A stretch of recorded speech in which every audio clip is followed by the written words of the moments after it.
ಇಂಡಿಯಾಗೆ good news ಮೇಲೆ good news ಸಿಗ್ತಾ ಇದೆ. ಆದ್ರೂ ಕೂಡ ಒಂದು ಬ್ಯಾಡ್ ನ್ಯೂಸ್ ಇದೆ. ಏನ್ ಗುಡ್ ನ್ಯೂಸ್ ಏನ್ ಬ್ಯಾಡ್ ನ್ಯೂಸ್ ಅಂತ ತಿಳ್ಕೋಣ. ಅದಕ್ಕೂ ಮುಂಚೆ ಯಾರು ನನ್ನ ಚಾನಲ್ ಸಬ್ಸ್ಕ್ರೈಬ್ ಮಾಡಿಲ್ಲ ಪಡ್ಪಣ ಅಂತ ಸಬ್ಸ್ಕ್ರೈಬ್ ಮಾಡ್ಕೊಳ್ಳಿ. ಹಾಗೆ ವಿಡಿಯೋ ಇಷ್ಟ ಲೈಕ್ ಮಾಡಿ, ವಿಡಿಯೋ ನಿಮ್ಮೆಲ್ಲ ಕೂಡ ಶೇರ್ ಮಾಡಿ. ಬನ್ನಿ ಏನ್ ಗುಡ್ ನ್ಯೂಸ್ ಅಂತ ಮೊದಲಿಗೆ ನೋಡೋಣ.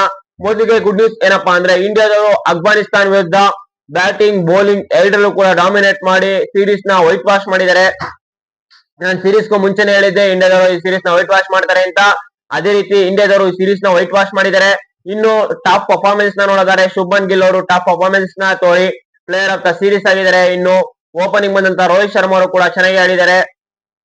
ಇನ್ನು ನೆಕ್ಸ್ಟ್ ಯಶಸ್ವಿ ಜೈಸ್ವಾಲ್ ಅವರು ಕೊಹ್ಲಿ ಅವರ ರಿಪ್ಲೇಸ್ಮೆಂಟ್ ಆಗಿ ಬಂದ್ರು. ಒಂದ್ ಮ್ಯಾಚ್ ಅಲ್ಲಿ ಚಾನ್ಸ್ ಸಿಕ್ತು, ಆ ಮ್ಯಾಚ್ ಅಲ್ಲಿ ಸೆಂಚುರಿ ಕೂಡ ಹೊಡೆದಿದ್ದಾರೆ. ಇಶಾನ್ ಕಿಶನ್ ಅವರು ಕೂಡ ತಮ್ಮ ಕಮ್ ಬ್ಯಾಕ್ ನ ಸೈಕ್ ಆಗಿ ಮಾಡಿದ್ದಾರೆ. ಇನ್ನು ಶ್ರೇಯಸ್ ಅಯ್ಯರ್ ಅವರು ಹೇಳ್ಕೊಳ್ಳೋ ರೀತಿ ಪರ್ಫಾರ್ಮೆನ್ಸ್ ಕೊಡದೆ ಇರ್ಬೋದು. 8ನೇ ಮ್ಯಾಚ್ ಅವ್ರಿಗೆ ಚಾನ್ಸಸ್ ಸಿಗ್ಲಿಲ್ಲ.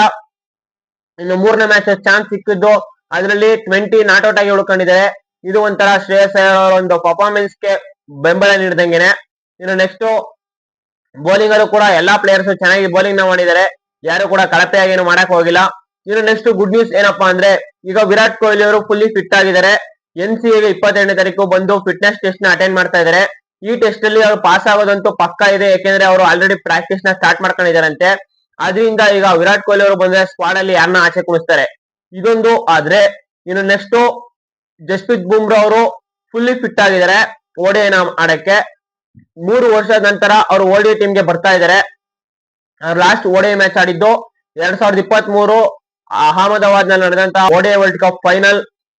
ಅಲ್ಲಿ ಆಸ್ಟ್ರೇಲಿಯಾ ವಿರುದ್ಧ ಇಂಡಿಯಾ ಸೋಲ್ತು. ಆ ಮ್ಯಾಚ್ ನ ಅವರು ಲಾಸ್ಟ್ ಮ್ಯಾಚ್ ಆಡಿದ್ದು. ಆ ಮ್ಯಾಚ್ ನಂತರ ಈ ಮ್ಯಾಚ್ ಜಸ್ಪ್ರೀತ್ ಬುಮ್ರಾ ಅವರು ಕಮ್ ಬ್ಯಾಕ್ ಮಾಡ್ತಾ ಇದ್ದಾರೆ. ಇನ್ನು ಜಸ್ಪ್ರೀತ್ ಬುಮ್ರಾ ಅವರು ಬಂದ್ರೆ ಇಲ್ಲಿ ಯಾರನ್ನ ಕುಣಿಸ್ತಾರೆ. ಇನ್ನು ಸಿರಾಜ್ ಅವ್ರನ್ನು ಕೂಡ ಇಂಗ್ಲೆಂಡ್ ಸೀರೀಸ್ ಗೆ ಕನ್ಸಿಡರ್ ಮಾಡಬೇಕು ಅಂತ BCCI ಅನ್ಕೊಂಡಿದೆ ಅಂತೆ. ಸಿರಾಜ್ ಅವರು ಬಂದ್ರೆ ಮತ್ತೆ ಯಾರನ್ನ ಕುಣಿಸ್ತಾರೆ. ಇನ್ನು ನೆಕ್ಸ್ಟ್ ಈ ಕಡೆ ನೋಡೋದಾದ್ರೆ, ಈ ಹರ್ಷಿತ್ ರಾಣಾ ಅವ್ರಿಗೂ ಕೂಡ ಒಂದು ಕಮ್ ಬ್ಯಾಕ್ ಟಿಕೆಟ್ ಸಿಕ್ಕಿದೆ ಅಂತೆ. ಒಂಥರ ಹರ್ಷಿತ್ ರಾಣಾಗೆ ಒಂದು ಹೊಸ ರೂಲ್ಸ್ ಆಗಿದೆ ಇಂಡಿಯನ್ ಟೀಮ್ ಅಲ್ಲಿ. ಬೇರೆ ಪ್ಲೇಯರ್ಸ್ ಆದ್ರೆ ಡೊಮೆಸ್ಟಿಕ್ ಆಡ್ಬೇಕು, ಆದ್ರೆ ಹರ್ಷಿತ್ ರಾಣಾ ಏನು ಆಡಂಗೆ ಇಲ್ಲ, ಡೈರೆಕ್ಟ್ ಎಂಟ್ರಿನೇ ಸಿಗುತ್ತೆ. ಅದರಿಂದ ಹರ್ಷಿತ್ ರಾಣಾ ಅವ್ರನ್ನ ಕರ್ಕೊಂಬರಕ್ಕೆ ಯಾರನ್ನ ಕುಣಿಸ್ತಾರೆ.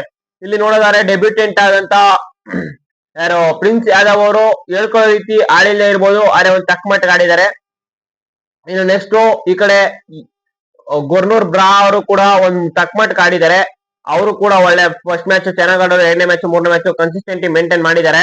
ಇನ್ನು ಹರ್ಷ್ ದುಬೆ ಅವರು ಸದ್ದಿಲ್ದೆ ಅವರು ಒಂದ್ ತಕ್ಕ ಮಟ್ಟಿಗೆ ಆಡಿದ್ದಾರೆ. ಈಗ ಈ 3 ಜನದಲ್ಲಿ ಯಾರನ್ನ ಕುಣಿಸಿ ಹೊಸ ಪ್ಲೇಯರ್ಸ್ ನ ಎಂಟ್ರಿ ಕೊಡಿಸ್ತಾರೆ, ಜಸ್ಪ್ರೀತ್ ಬುಮ್ರಾ, ಸಿರಾಜ್, ಹರ್ಷಿತ್ ರಾಣಾ ಅಂತ ನೋಡ್ಬೇಕು.